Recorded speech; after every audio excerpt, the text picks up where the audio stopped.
Hello friends, special food with आरतीमध्ये तुमचं मनापासून स्वागत.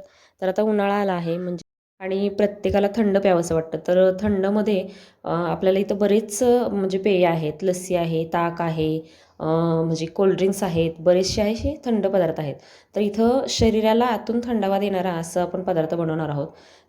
तर इथे 1 वाटी पाण्यामध्ये मी 2 चमचे नाचणीचं पीठ घेतलं आहे. तर आपण आज नाचणीचं आंबील बनवणार आहोत. तर हे शरीराला खूप थंड असं म्हणजे लाभदायक आणि पौष्टिक असं आहे. तर इथं म्हणजे 1 वाटी पाण्यामध्ये 2 चमचे नाचणीचं पीठ एक 5 ते 10 मिनिटं आपण भिजत ठेवणार आहोत.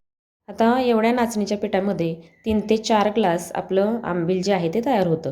तर इथं जेमतेम 4 छोटे ग्लास मी पाणी घेतलेलं आहे. त्याच्यामध्ये चवीप्रमाणे मीठ टाकायचं, छान हलवून घ्यायचं आणि त्याला थोडीशी उकळी यायला सुरुवात झाली, की जे आपण पीठ म्हणजे तयार करून ठेवलेलं आहे, भिजत ठेवलेलं आहे, ते हळुवारपणे हलवत एका बाजूने पाण्याला हलवत घेऊन हे पीठ एका बाजूने म्हणजे थोडं थोडं सोडत जायचं, जेणेकरून त्याच्या गाठी तयार होणार नाहीत. आणि अशा पद्धतीने मिक्स करून टाकलं तर त्याच्या गाठी अजिबात तयार होत नाहीत. तर तुम्ही इथं बघू शकता थोडंसं म्हणजे पाण्याला उकळी यायला सुरुवात झाली की ते टाकायचं आणि छान असं मीडियम हीटवर 2-2 मिनटाला आधीमध्ये ढवळत राहायचं, जेणेकरून छान ते शिजेल आणि त्याच्या गाठी होणार नाहीत. आता चवीप्रमाणे मीठ टाकलेलं आहे आपण, पण तुम्ही थोडंसं चाखून बघून थोडंसं मिठाचं प्रमाण कमी जास्त होऊ शकतं. आता इथं तुम्ही बघू शकता छान याला उकळी आलेली आहे आणि आपलं जे म्हणजे आंबील तयार करणार आहोत ते थोडंसं घट्ट होत चाललेलं आहे. जसं कॉर्नफ्लॉवरचं म्हणजे बॅटर आपण टाकल्यानंतर त्याला घट्टपणा यायला लागतो, तसंच हे पिठाचं पण होतं. तर इथे तुम्ही बघू शकता जसं हे उकळत जाईल तसं थोडं थोडं हे घट्ट होत येतं. आता इथं जास्त घट्ट करायचं नाही, कारण थंड झाल्यानंतर थोडंसं याच्यापेक्षा जास्त आणि घट्ट तयार होतं ते. तर इथं थोडंसं आपण अशा पद्धतीचं झाल्यानंतर गॅस बंद करून घ्यायचा आणि हे थंड होण्यासाठी ठेवायचं.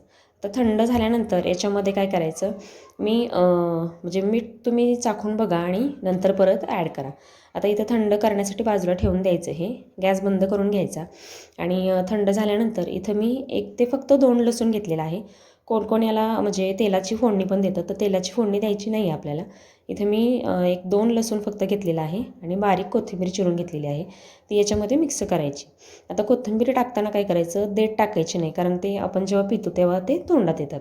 कोथिंबीरची पानं घ्यायची, एकदम बारीक अशी चिरून घ्यायची आणि छान हे ढवळून एकत्र करून मस्त हलवून घ्यायचं, जेणेकरून लसणाचा जो फ्लेवर आहे ते याला येईल. आणि आता काय करायचं, अर्धा ते पाऊण ग्लास आपण हे भरून घेणार आहोत आणि बाकीचं त्याच्यामध्ये जेवढा ग्लास शिल्लक आहे तेवढं फक्त ताक टाकायचं आहे. ताक टाकताना मी ताकामध्ये थोडंसं जिरे पावडर आणि थोडंसं मीठ टाकलं होतं. तर हे असं ताक मिक्स केल्यानंतर हे आंबील खूप टेस्टी आणि पौष्टिक असं तयार होतं. तर हे असं नक्की ट्राय करून बघा आणि उन्हाळ्याच्या दिवसात म्हणजे ज्यांना उष्णतेचा त्रास होतो तर त्याने हे आंबील पिल्यानंतर उष्णता कमी होते. तर खूप पौष्टिक आहे. दररोजच्या जेवणात तुम्ही हे आंबील तयार करून ठेवून थंड असं आंबील पिऊ शकता किंवा असंच जरी हे बाहेर फ्रीजमध्ये न ठेवता असं जरी पिलं तरी खूप छान आणि टेस्टी लागतं. लसणाची टेस्ट खूप छान लागते. तर नक्की ट्राय करून बघा आणि लाईक, शेअर आणि सबस्क्राईब करायला विसरू नका.